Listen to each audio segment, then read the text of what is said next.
เมื่อคืนหิมะตกเช้านี้หิมะเต็มไปหมดเลย เจ้าเด็กเขาพอใจและป้าอุ้มร้องให้อุ้มตั้งแต่ออกจากบ้าน นี่คือบ้านนก ตอนนี้เป็นเวลา7:52นะคะพระอาทิตย์ขึ้นตอน7:49แต่ว่าวันนี้มันน่าจะไม่มีท้องฟ้าสดใสแหละอากาศวันนี้อยู่ที่-12 องศานะคะหนาวมากฉันน่าจะใส่ผ้าพันคอมาด้วยส่วนปากที่บวมเจอนี่คือโดนหัวมิชาชนตกมาค่ะเจ็บวันนี้มาส่งมิชาสายกว่าปกติเพราะว่าก่อนหน้านี้ไป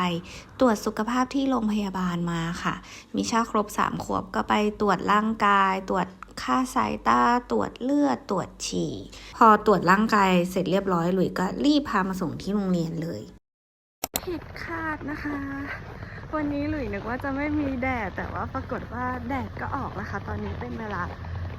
9:35ก็คือแดดเพิ่งมาประมาณ